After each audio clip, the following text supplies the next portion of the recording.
And we are in week number 3 ng ating series called Kingdom Realities. Week number 3 of our series called Kingdom Realities.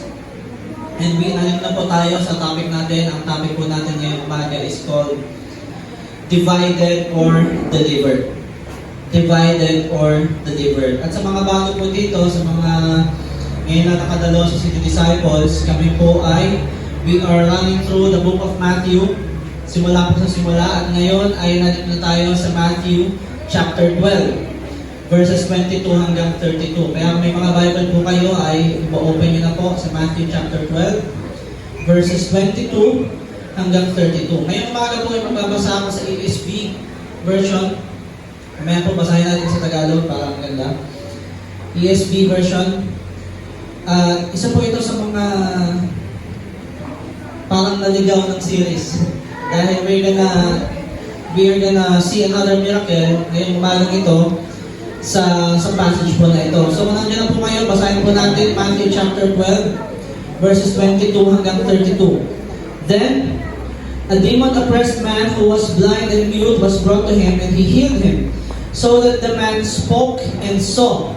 And all the people were amazed and said, "Can this be the son of David?" But when the Pharisees heard it, they said, "It is only Beelzebul, the prince of demons, that this man casts out demons." Knowing their thoughts, he said to them, "Every kingdom divided against itself is laid waste, and no city or house divided against itself will stand. And if Satan cast out Satan, he is divided against himself. How then will his kingdom stand? And if I cast out demons by Beelzebul, by whom do your sons cast them out? Therefore, they will be your judges. But if it is by the Spirit of God that I cast out demons, then the kingdom of God has come upon you." Verse 29. "Or how can someone enter a strong man's house and plunder his goods, unless he first binds the strong man, that indeed he may plunder his house? Whoever is not with me is against me, and whoever does not gather with me scatters." Verse 31, "Therefore I tell you, every sin and blasphemy will be forgiven people, but the blasphemy against the Spirit will not be forgiven. And whoever speaks a word against the Son of Man will be forgiven, but whoever speaks against the Holy Spirit will not be forgiven, either in this age or in the age to come." Manalangin po tayo. Aming Ama, maraming salamat pagkat mabuti ka at tapat sa amin. O Diyos, ngayong umagang ito, mangusap nga po kayo sa amin at nais po namin ay ang mga karunungan na nagagaling sa iyo lamang, O Diyos, ang ipagkaloob niyo po sa amin, hindi ang kalooban ng mundong ito. Panginoon, ibuksan mo po ang aming mga mata, ang aming mga pangunawa, O Diyos, sa aming binasa na ito, O Diyos. At habang hinihimay-himay namin ito, Panginoon, mangusap ka, Panginoon, personally sa bawat isa sa amin na nandito ngayong umaga ito. Maraming salamat po sa pangalan ni Jesus. Amen at amen. Palakpakan na natin ulit ang Panginoon. Tatanungin ko po kayo ngayon, umagang ito, meron na po ba kayong nakita o nasaksihan na isang bagay na sobrang obvious o sobrang undeniable, o halimbawa meron kang nasaksihan na isang miracle na nakita mo sa sarili mong mata, o isang bagay na hindi mo kayang itanggi, pero meron pa rin mga tao na nakakahanap ng paraan para i-explain yun sa ibang bagay. Meron po mga ganito nangyari, at kasi po ganun mismo yun nangyari sa Matthew chapter 12. Okay, si Jesus po ay nagpagaling. Meron isang lalaki dito siya po ay bulag at siya ay hindi nakakapagsalita. He was blind and he was mute. And dahil po yan sa demonic oppression. Pero nung pinagaling siya ni Jesus, nakita ng lahat kung anong ginawa ni Jesus sa kanya. Pinalaya siya, merong mga namangha, merong mga naniwala, nagsimula silang maniwala. Pero yung mga Pariseo, ito na naman itong mga Pariseo na to, hindi nila matanggap kung ano yung nangyari. Hindi nila matanggap na si Jesus ay pinagalingin nila yung tao na yon kahit na nakita nila sa sarili nilang mga mata. Imbis na sila ay mag-rejoice, imbis na sila ay matuwa o magbunyi sila na meron na namang isang taong pinagaling. Remember last week, meron pong isang taong pinagaling. Tama po yung sa kamay niya. And then ngayon may pinagaling na naman. Imbis na matuwa na naman sila, ngayon meron na naman silang side comment kay Jesus. Ang sabi nila, it is only by Beelzebul, the prince of demons, and that this man cast out demons. Tingnan niyo po yung irony ng pangyayari. The kingdom of God has broken right in front of their eyes. Kitang-kita nila kung paano yung arayan ng Diyos kumilos sa harap mismo nila. Pero yung puso nila is so divided. It is so hardened. Sobrang tigas ng mga puso nila that they call the work of the Holy Spirit the work of Satan. Yun po yung nangyayari dito. And which brings us to our kingdom reality today that neutrality is impossible with Jesus. Hindi po pwede na kapag ka narinig mo ang salita ng Diyos, natutunan mo ang salita ng Diyos, o na-experience mo first hand yung salita ng Diyos, ay mananatili kang neutral. Dalawa lamang po ang inyong magiging response kapag naranasan nyo ang Diyos. It is either maniwala ka at sumunod ka sa Kanya, or ikaw ay lumayo. There is no neutral response when it comes to Jesus. It is either you are divided or destroyed, or you are delivered and alive. Which comes to our topic today, divided or delivered. Kaya po kung ready na kayo, ay pumasok na po tayo sa ating mga verses at napasok po tayo sa ating point number 1, the reality of spiritual conflict. The reality of spiritual conflict. Kung papasok po tayo, babalik tayo sa verse 22.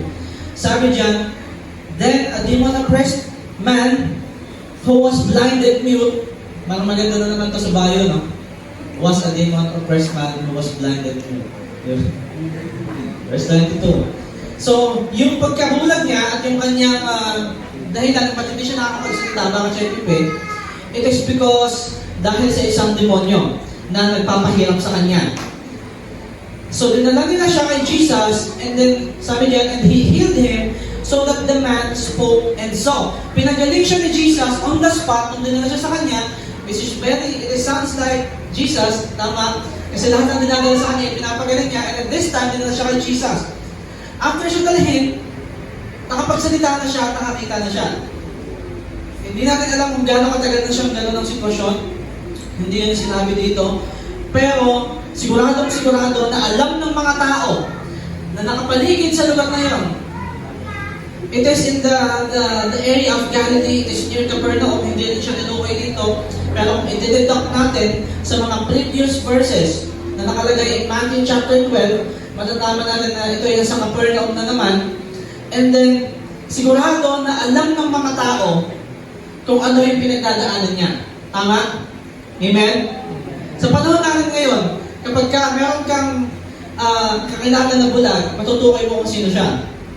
And in their time, yung mga ganitong mga tao, normally ang kanilang practice kapag sila ay walang kakayanan, namamalimos itong mga to, kaya mas nakikilala sila ng mga tao dahil wala silang tulong sa sarili nila. Hindi nila kayang tulungan ng sarili nila. So, kilala din ng mga tao, kaya gano'n na lamang yung reaction ng mga tao in verse 23. Kung babasahin natin sa verse 23, ang sabi dyan, and all the people were amazed. Lahat yung mga tao na nakakita na yung lalaki na dating bulag, maaaring meron pa siya mga kaibigan doon, at kilala siya na bulag, at kilala siya na hindi nakakapagsalita. Imagine kung gaano mahirap. Okay lang yung di ba parang sa mga nakaraan na pinagaling ni Jesus, parang okay na yung bulag lang eh. Di ba? Okay lang pilay lang siya. O kaya, hindi lang siya nakakapagsalita, pero ito lalaki ito, dalawa eh. Di ba? Tama ba? Parang for the first time, simula sa God of Miracle series natin, tayo makakakita ng lalaki na dalawa, yung kumbaga level 2, yung pagiging PWD niya. Tama ba? Hindi. Amen? Pero mas matindi, akala niyo dalawa lang, actually tatlo yun. Kasi kung naalala niyo nakaraan, ang dinadala kay Jesus, mga bulag, mga pilay, tama?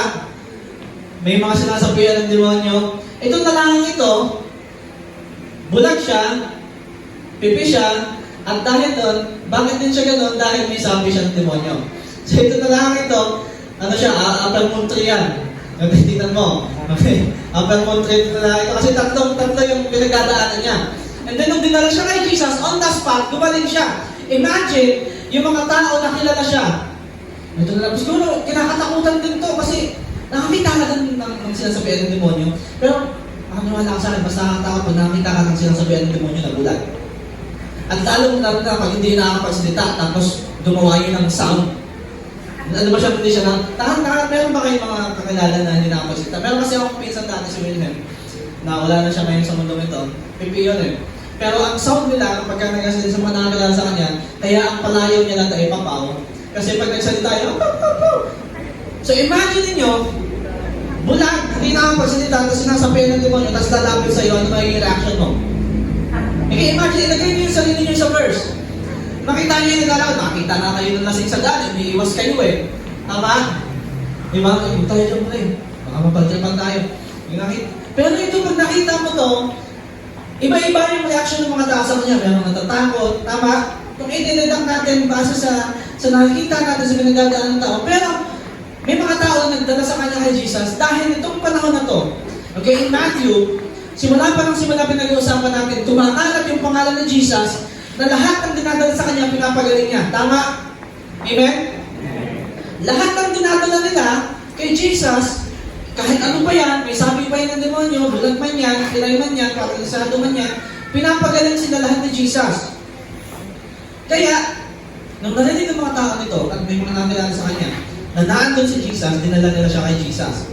And again, kapag si Jesus dumaan, sigurado na dyan ang mga tao. At sigurado na dyan naman yung mga bashers niya. Andiyan na naman yung mga Pariseo. Itong mga ito walang magawa sa buhay talaga eh. Parang, nung wala pa si Jesus, ang goal nila sa buhay ay magpalalim sa salita ng Diyos. Alam niyo, natanak, talagang mamuhay ng diretso ayon sa statutes ng mga batas ni Moses. Pero nung dumating si Jesus, parang nabago yung ano nila eh, yung priority nila. Parang ang priority na nila ngayon ay i-bash si Jesus at hintayin magkamali si Jesus. Tama ba? Napapansin niyo ba yun? Sa progression ng binabasa natin in the book of Matthew, parang yun na yung goal nila sa buhay. Diba, simula pa dun sa bahay ni Matthew na nakakatawag pa lang kay Matthew, bagong convert si Matthew, iba yung mga tax collector, andun yung mga Pariseo, yung mga nakasilid. Tapos iba pa sila si Jesus, ba't yung teacher nyo, yung rabbi ninyo, nakikikain kasama ng mga tax collector. Tapos, nagpagaling si Jesus, yung si Jerome, yung binaba sa kisame, sa bubong ng bahay, may nasabi din sila. Hindi ba? So every time na may pagagalingin si Jesus, present tong mga to. Tama? Kaya kahit ako, nakukulitan na ako sa mga to eh. Imagine na lang kung paano si Jesus. Nakukulitan sa mga to. At very satisfying kung paano sila sinagot ni Jesus in this passage. And in verse 23, sabi ko sa inyo, na-amaze yung mga tao nung gumaling yung lalaki. Kasi remember, tatlo yung pinagdadaanan niya. At lahat yun, nakapagsalita siya, nakakita siya, at lumaya siya sa operasyon ng demonyo. In one encounter with Jesus. Isang encounter lang with Jesus, lumaya siya. Kaya yung mga tao, grabe yung amazement nila. And then, nasabi nila, gusto ko pumaintindihan itong line na to. Sabi ng mga tao, can this be the son of David? Hindi nyo naiintindihan. Okay? Para sa ating mga Pilipino, parang wala lang yung salita na yun. Na kapag kami nagsalita na, can this be the son of David? Pero, para po sa kultura ng mga Hudyo at this time, ng mga Israelita, kapag kami nagsabi ng can this be the son of David, alam niyo pong ibig sabihin nun? Ang tanong na yon ay parang sinabi na nila na ito ba yung tagapagligtas na hinihintay natin? Ito ba yung tagapagligtas na hinihintay natin? Kasi po, ang hinihintay nila na tagapagligtas na Messiah, the Messianic prophecy, ang hinihintay nila is someone from the line of King David. Kaya ngayon din yung intro ni Matthew, sa Matthew chapter 1, the genealogy of Jesus Christ, Ben Abraham, Ben David. The son of Abraham, the son of David. Kaya kung titignan po natin, nung may nagsalita na can this be the son of David, maiintindihan niyo kung bakit ganito kagigil yung mga Pariseo. Kasi hindi nila matanggap na si Jesus yung Messiah. Okay? Gusto ko po i-explain sa inyo itong bagay na to eh. Na kapag kami nakarinig nito, may nagsalita ng mga normal ng tao, narinig ito ng mga Pariseo, nakaabot ito doon sa pinakamataas sa punong Pariseo, maaaring magkagulo dito sa lugar na to. Okay? Maaaring sabihin na nag-blasphemy ito. In verse 24, pasok po tayo sa 24, nilagay tayo. But when the Pharisees heard it, they said, ito, narinig ng mga Pariseo yung sinabi na can this be the son of David? Ito yung reaction nila. Ang sabi nila, it is only by Beelzebul, the prince of demons, that this man cast out demons. Yung Beelzebul po na yan ay in-equate ni Jesus kay Satan. Ang sabi ni Jesus, this is Satan. And ang sabi dito, ang sabi ng mga Pariseyo, nakakapagpalayas lang daw si Jesus ng mga demonyo dahil sa prinsipe ng mga demonyo, dahil kay Satan. Ito yung akusasyon ng mga Pariseyo.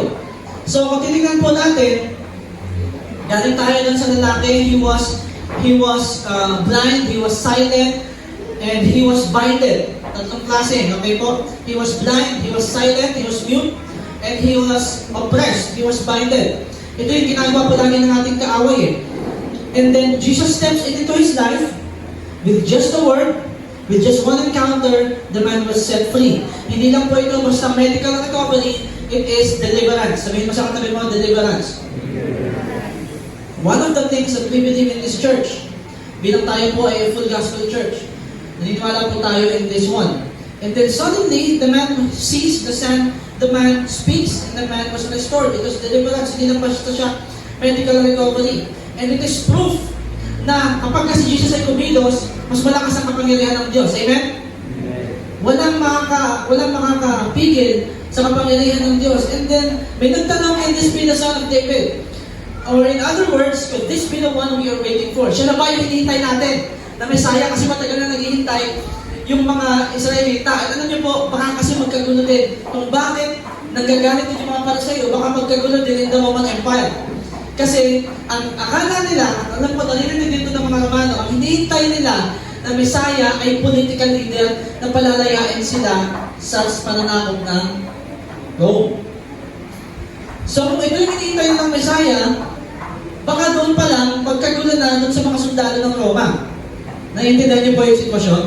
Dalawa, yung possibility, magkagulo sa mga sundalo ng Rome o magkagulo doon sa grupo ng mga Pariseyo.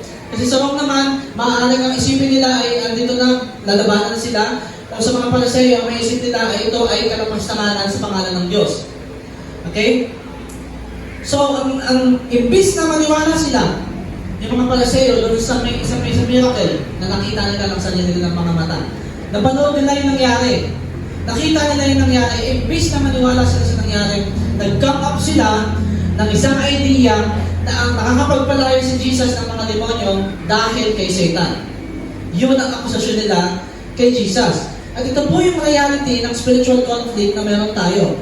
Minsan, okay, madalas, actually, kapag ang kaharian ng Diyos ay uma-advance at tumikilos po tayo, darkness always pushes back. Mag-expect po tayo na laging meron po tayong kaaway na naghihintay. Amen? Lagi po yung nandyan. Sometimes it is loud. Sometimes ito ay obvious, katulad ng mga attack, mga criticism sa atin, o minsan outright rejection sa atin. Pero minsan tahimik po yung pagkilos ng kaaway, katulad ng nangyari dito, na binabaliktad nila yung katotohanan. Imbis na maniwala sila sa mapangyarihan ng banal na Espiritu, anong sabi nila? Nakakapagpalaya si Jesus dahil kay Satanas. Na ang kapangyarihan ni Jesus ay galing kay Satanas. Yun yung kiniklaim nila. They were sowing doubt, pagdududa sa tenga ng mga tao na nakakita ng nangyari. Nakikita niyo po yung nangyari, and ito yung matindi po dito. At ito po yung pinakaingatan natin. Inaakusahan nila yung kilos ng Diyos na buhay, na kilos ito ng demonyo. Ito po yung nakakatakot sa ginawa nila. Ipasok po natin ito sa mga sarili nating buhay. Okay, kapag ka po tayo nakakaranas ng conflict, ng spiritual conflict sa ating mga buhay, hindi po yun random. Okay po? Napansin nyo na ba, ito yung sinasabi ko na nakaraan eh. Napansin nyo na ba na kapag ka nagbalik loob ka sa Diyos, praise God sa mga nandito ulit, parang sino dito yung mga nagpabalik-balik na sa church, nasa kamay? Yung backslide, sa balik, yung backslide na balik, nasa kamay, yun na kayo mahiya.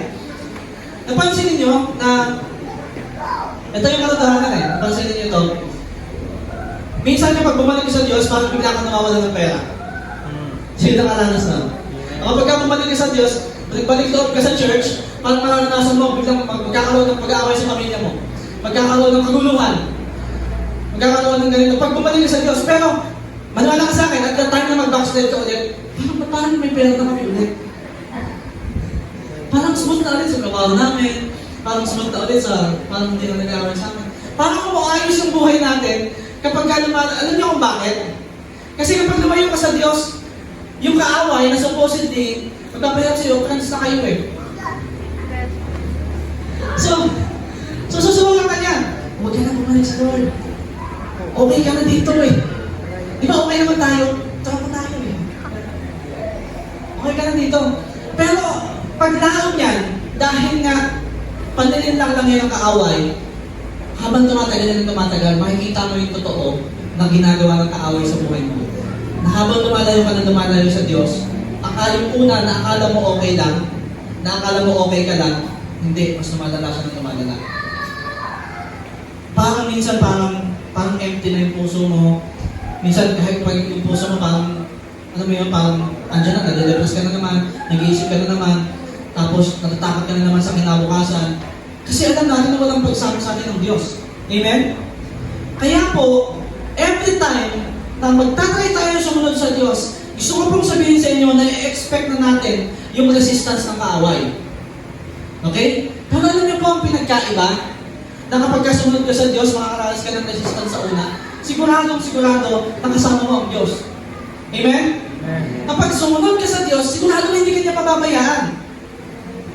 I hope na sa lahat ng pinagdaanan natin dito sa church na to, na breakthrough will be enough testimony para magpatuloy tayo sa Panginoon. At kung ikaw naghihintay ka ng breakthrough sa buhay mo sa pamilya mo, sinasabi ko po sa inyo, magpatuloy lang tayo sa Panginoon. Kasi yung resistance na nararanasan po natin, hindi po yan random. Kaya magtataka ka kapag bumalik ka sa Diyos, parang medyo mahirap. Mahirap po talaga. Dahil mayroong resistance ng kaaway. Pero, wala po tayong ibang patutunguhan maliban sa Diyos. Wala po tayong ibang patutunguhan maliban sumunod po tayo sa Diyos.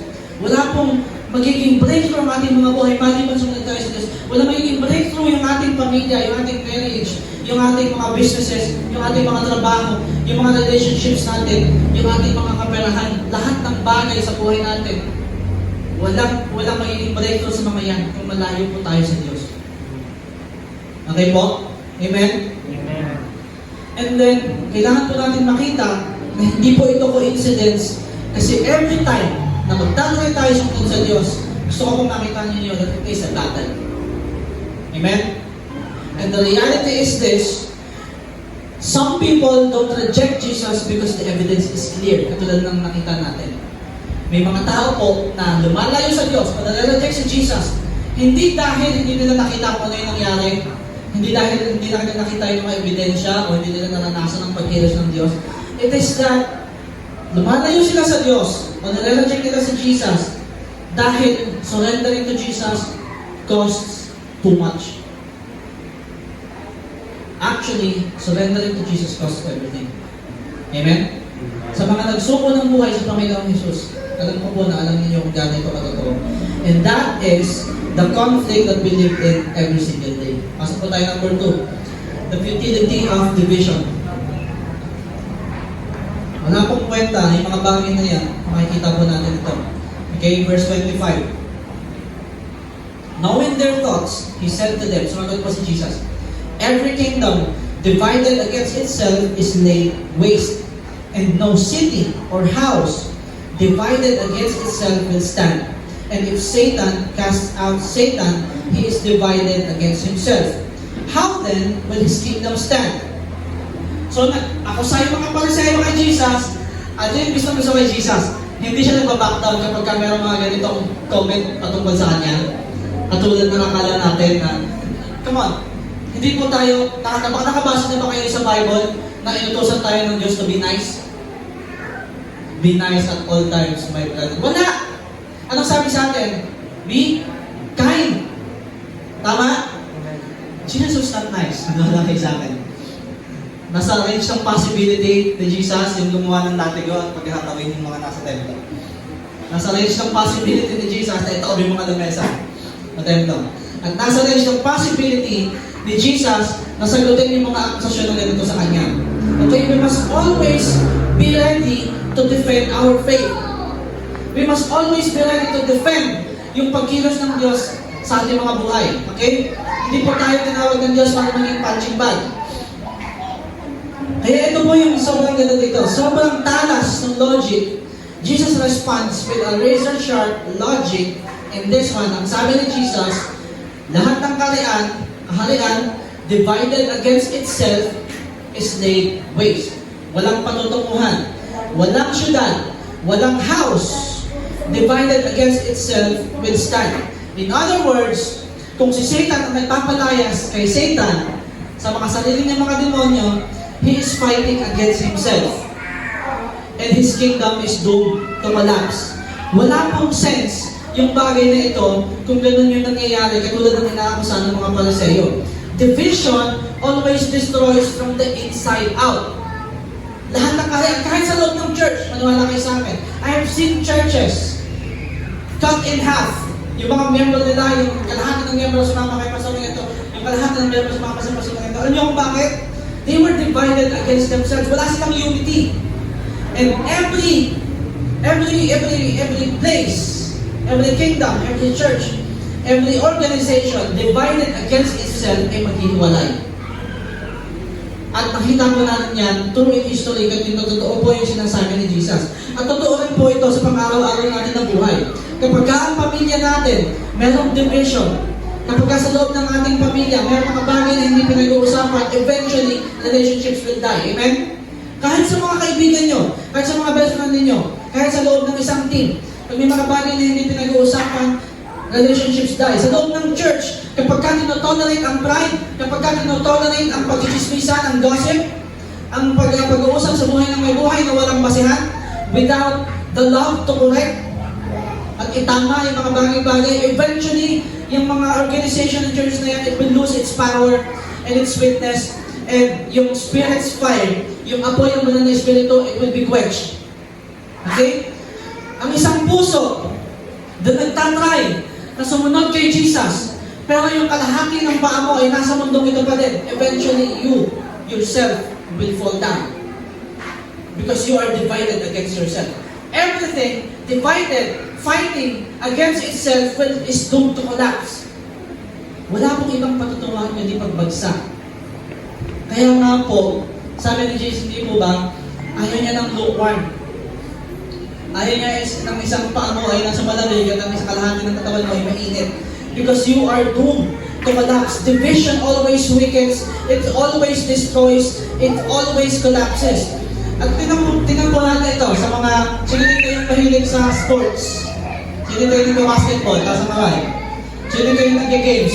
Games na lang tayo. Nakapag-try na ng MOBA games, ng team games, ito ng Counter-Strike, isang team kayo, o isang Dota o FL. Nung ako po I'm a gamer myself, lalo na ng panahon na yung pandemic, sobrang stress ko talaga, parang nalulod ako sa ano eh. Sabi, sige nga, ito mga mag-rank game. Sino dito yung mahilig mag-rank game? Tapos, maya-maya nakikipag-away na. Sino nakaranas nun? Kasi wala yan. Di ba, mamaya-maya, i-open mo na yung mic mo, i-open mic mo na, tapos, aawahin mo na yung kakampi mo. Tama? Kapag kaya yung kakampi mo, puro kalokohan yung ginagawa mo, naglalaro ko. Kahit sa basketball eh. Kapag ka, alam mo yun, di ba yung sa team, yung dalawa ay, may iba yung play na ginagawa din sa tatlo, magkakagulo kayo eh, tama? Eventually matatalo kayo. Every team that is divided against itself, maniwala po kayo sa wala yung patutukan kung hindi pagkatalo, kung hindi failure, kung hindi confusion, kung hindi frustration. They can win because they are divided. And ito rin po yung katotohanan sa paglakad po natin in our faith with Christ. If we are divided in loyalty, ano ba sabi ni Jesus? You cannot serve two masters. It's either you will love the one or hate the other. It is you will despise the one and hold on to the other. Kailangan po natin makita, okay po, na if we are divided in loyalty, yung kalahati natin ay sa Diyos at yung kalahati natin ay sa sarili natin o sa mundong ito, don't be surprised kung ang feeling mo sa sarili mo, ikaw ay stuck, ikaw ay stagnant, o kaya ikaw ay frustrated, ikaw ay powerless, which leads to depression and anxiety at kalungkutan and loneliness. It is because you are divided against yourself. Amen? At pasok po tayo, ito po yung pinupunto ni Jesus sa bagay na ito. If you are not united with Him, you are divided against Him. And if you are divided, you are already on the path of destruction. Pasok po tayo sa number 3. Ito po yung good news natin. The power of deliverance. Sabihin mo nga sa katabi mo, deliverance. Verse 27, if I cast out demons by Beelzebul, by whom, wala mong magpapangalan sa anak nila ng Beelzebul, ha? Uy, gusto ko, biblikan yung pangalan ng anak ko. Alam nga, okay, papangalanan kita, Beelzebul. Wala magpapangalan. Hindi mo pangalan po ng demonyo ito. O makita ako sa may ano sa inyo talaga ito? Dedication, tapos anong pangalan ng Beelzebul? Okay? May kasi mga ano talagang literal eh. So, biblical naganap ng Beelzebul. By whom do your son cast them out? Therefore, they will be judges. Verse 28, but if it is by the Spirit of God that I cast out demons, sabi ni Jesus, then the kingdom of God has come upon you. Focus po tayo sa 28 mamaya. Or how can someone enter a strong man's house and plunder his goods unless he first binds the strong man, that indeed he may plunder his house? Hindi po basta dinismantle ni Jesus yung accusation ng mga Pariseo. Hindi niya masasinira yung argument nila. Ang ginawa ni Jesus, yung argument nila, binaliktad niya. Binaliktad ni Jesus yung argument ng mga Pariseo. Kaya itong mga ito, nagigil ito kay Jesus eh. Kung makikita nila, kung maintindihan nila, kung paano sila laging barahin ni Jesus, kung paano akala nila matatalino sila, at sila yung mga aral na tao, tapos lagi silang binabara nitong karpentero na to. Kaya maintindihan nyo kung gano'n sila kagigit eh. Kasi hindi basta dinismantle ni Jesus yung argument nila, binaliktad niya, tinwist ni Jesus yung argument nila into the truth. He flips it outside down. Ang sabi ni Jesus, if it is by the Spirit of God that I cast out demons and the kingdom of God has come upon you. Anong tinutukoy ni Jesus? Hindi po ito maliit na statement lang. Ang sabi niya, kung may nakikita kayong gumagaling, nakakataya, nakakaranas ng deliverance, if you see people being set free, buksan niyo yung mga mata niyo. The kingdom of God is already here. Yung sinasabi ni Jesus. Ibig sabihin, sa nakita nila at nasaksihan nila na mayroong gumaling, nandoon na ang kaharian ng Diyos. Na hindi nila makita-kita na gusto nila makapasok sa kaharian ng Diyos by living a life ng tuwid sa pagsunod sa mga batas. Ginagamit na yung batas. Pero titignan natin, at that moment, nung yung lalaki na yun, this man who was blind, mute, and demon-oppressed was set free. Sabi ni Jesus, the kingdom of God has come upon you. Nandito na yung kaharian ng Diyos. Amen? Amen. And ito po yung kingdom reality ngayong umagang ito. Jesus is not playing defense. Hindi po basta dumidepensa namin si Jesus. He is not just patching up wounds at hahayaan ka niya na iika-ika ka, pilay ka, tapos tatapanan lang yung sugat mo. Hindi ganun ang ginagawa ni Jesus. Actually, He is not trying to hold back evil with just duct tape. Hindi basta-basta, alam niyo, nakita si Jesus ng demonyo, tapos ida-duct tape niya. Hindi. Okay? The kingdom reality is that Jesus is on the offense. He is not on the defensive side, He is on the offensive side. He is in the attack position. He is not managing evil, He is conquering evil. Amen? And actually, this is what Jesus has done on the cross. He has conquered sin, He has conquered grave, and He has conquered death. Amen? And Jesus tells a parable, just to make it crystal clear, para mas maging malinaw, ang sabi ni Jesus, how can someone enter a strong man's house and plunder his goods? Unless he first binds a strong man, then indeed he may plunder his house. Ito yung gusto kay Jesus eh. Papalitan niya yung argument nila ito sa katotohanan, and then susuportahan niya yung katotohanan niya ng something na mapapaisip din yung mga Pariseo. Okay? Gusto ko po, lawakan namin yung ating pag-iisip ngayong umagang ito. Dahil meron tayong characters na dalawa dito sa parable na ito na sinabi ni Jesus. So, kung gusto mo daw na pasukin yung bahay ng isang malakas na tao, paano mo kukuhanin yung mga gamit niya? How will you plunder his goods? Kung hindi mo muna siya itatali, lalabanan ka niyan. Tama? Who is the strong man in this passage? Yung strong man po dito sa passage na ito is Satan. But the stronger man na nagtali sa kanya, okay, is Jesus himself. Dahil doon sa loob ng bahay na yun, nandun yung mga tao na nakagapos, who was oppressed, who was blind, who was mute. At para palayain sila, Jesus is going to get into the house, bind Satan, open the door, and set them free. Nagkagas niyo po yung sinasabi ni Jesus. Ito yung ginagawa niya. Ibig sabihin, hindi posible yung akusasyon nila na pinapalayas ni Jesus yung demonyo at pinapagaling sila, nakakampi ni Jesus si Satan. Dahil kailangan mo nang itali si Satanas para makalaya itong taong ito. Nagkagas niyo po yung sinasabi ni Jesus. Sana po malinaw na po sa atin. Amen?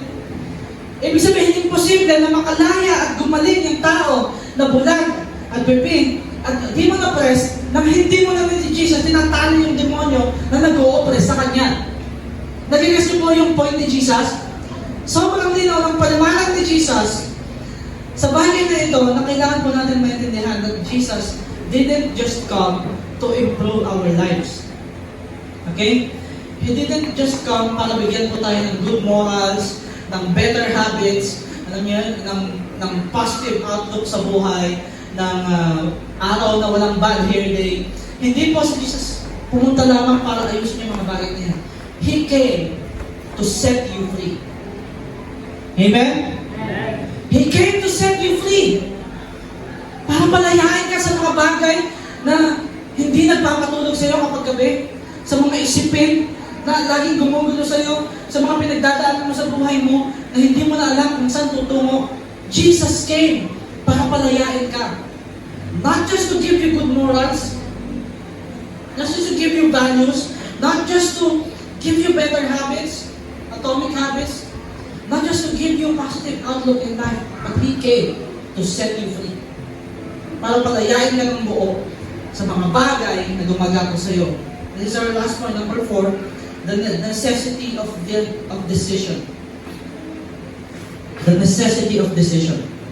Whoever is not with me is against me. Ito po, kung nalinawan na po kayo sa tinutukoy ni Jesus, ngayon meron po siyang sinasabi and it will come into a response once again. Meron naman po tayong part sa bagay na ito. Lahat ng hearers, nakakarinig, nakakabasa ng mga salitang ito ay meron pong responsibility sa mababasa po natin ngayong umagang ito. Sabi ni Jesus, whoever is not with me is against me. Wala pong middle ground. Okay? Walang neutral ground. Ibig sabihin, kapag lumayo ka sa Diyos, automatic, nakay Satanas ka. That is the harsh truth. Okay, sabihin hindi. Wala naman akong inaapakan tao. Okay lang yun. Nanonood din. Kapatutog din naman ako ng Christian minsan. Pag natatakot ako. Kailangan. Okay lang yan. Mabuting tao naman ako. Actually, there is no middle ground. Okay? Kapag hindi ka, pag wala ka sa Diyos, pag wala ka kay Jesus, automatic, nakay Satanas ka. Ang si Jesus mismo nagsabi nito, whoever is not with me is against me. And whoever does not gather with me scatters. Therefore, I tell you, every sin and blasphemy will be forgiven people. But the blasphemy against the Spirit will not be forgiven. And whoever speaks a word against the Son of Man will be forgiven. But whoever speaks against the Holy Spirit will not be forgiven, either this age or the age to come. So after po expose ni Jesus yung baluktot at logic ng mga Pariseo, He is now showing His power to deliver, and Jesus makes it painfully clear, whoever is not with me is against me. And whoever does not gather with me scatters. In other words, wala pong neutral ground. Okay, tandaan niyo po yan yung umaga ito. Kung meron po kayong gusto ko na maalala ninyo ngayon, pag lumabas kayo ng pintuan na yan, umuwi kayo, it is that there is no middle ground pagdating po sa ginagawa natin ito. It is either you're with Jesus or you're with the devil. Okay? Bakit tayo sobrang against? Kapag nagkakaroon tayo ng, alam yun, lalo sa mga youth, sa mga bago pa lang na, bakit tayo sobrang against na makipag-relationship kayo, lalo na sa mga unbeliever? Bakit kaya? Kasi sinabi ni Jesus, na whoever is not with me is against me. Imagine, magka-continuance kayo. Imagine this. Illustration nito sa akin, nandito sa mga youth leader sa amin dati. Imagine, magka-holding hands kayo, ang jowa mo na unbeliever, kasi hawak mo si Jesus, sino kayo hawak niya? Ano ka, hybrid? Kalahating demonyo, kalahating, ano ka? Little Nicky, yung magiging anak niya, kailan niyo si Little Nicky? Yung nanay niya ay ang Helas, yung tatay niya ay si Satanas. Ang napanood niyo na yun. Na-imagine nyo, there is no middle ground. Okay? Eh, Pastor, nadalayin ko na lang siya sa church. Okay? Hindi mo kita sunod ka ng garahe, ay kotse ka na, tama? Paano ka magiging kotse? Paano ka magiging kotse? Kung meron ka na bulong, pag nag-transform ka na, nag-autobox ka na, naging kotse ka na. Ibig sabihin, ang sinasabi ko po is, hindi po kita sa loob ng church, ay Kristiyano ka na. Mag-disciple ka na ni Jesus. It requires surrender. It requires a decision na, Panginoon, isusuko ko po yung buhay ko sa inyo. Kasi ang sabi ni Jesus, it is either you are with Him or it is you are against Him. It is either you are in His kingdom or you are not. It is you are helping Him gather the people or you are helping the devil silence people or reject people or push people away from what we believe in. At isa po ito sa mga pinakamatinding warning ng kasulatan, the blasphemy against the Holy Spirit. Tandaan niyo po itong mabuti. Okay po? May mga tao na nagpapanik kapag nabasa nila ito na ano yun, nagawa ko na ba itong kasalanan na to? Yung meron po kasi tayong tinatawag na unpardonable sin. Kasalanan na walang kapatawaran. It is blasphemy against the Holy Spirit. Hindi mo tinutukoy dito ni Jesus yung mga careless words lamang natin na nasasabi natin in frustration.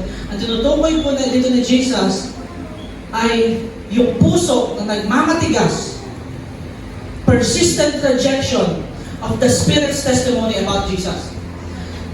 Yung nakita mo na kung paano kumilos ang Diyos, kung paano kumilos yung banal na Espiritu, tapos papalitan mo yun, sasabihin mo na hindi yan kilos ng banal na Espiritu.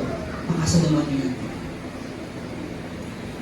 Ito po yung pinaka-nakakatakot sa lahat. Kaya kailangan po natin maging maingat. Kailangan po natin maging konektado sa banal na Espiritu. Blasphemy against the Holy Spirit is denying the undeniable work of Christ. Denying the undeniable work of the Holy Spirit in our lives. And that is what exactly the Pharisees are doing in this passage. Yun mismo yung ginagawa ng mga Pariseyo. Kaya po sobrang talas ng mga sinasabi ni Jesus at this moment. Nakita nila yung kapangyarihan ng banal na Espiritu kung paano gumaling yung tao sa pisikal na karamdaman at paano siya lumaya sa operasyon ng demonyo. And then they said, it is only by Beelzebub that this man cast out demons.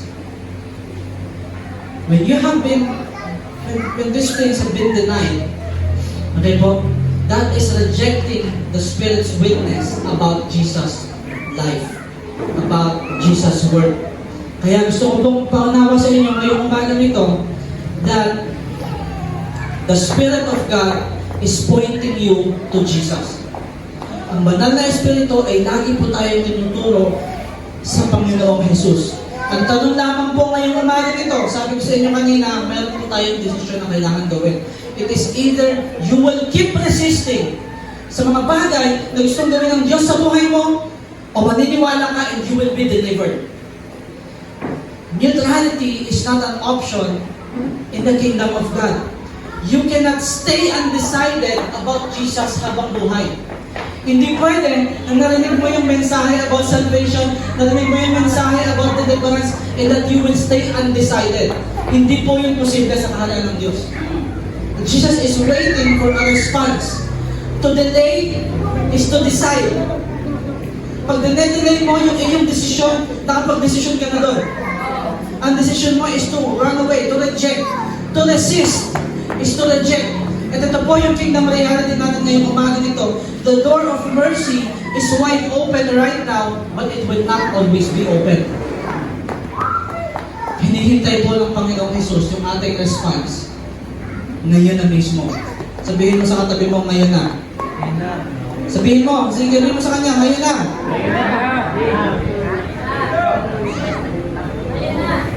Nangungusap ang banal na Espiritu sa iyo ngayong umaga ito.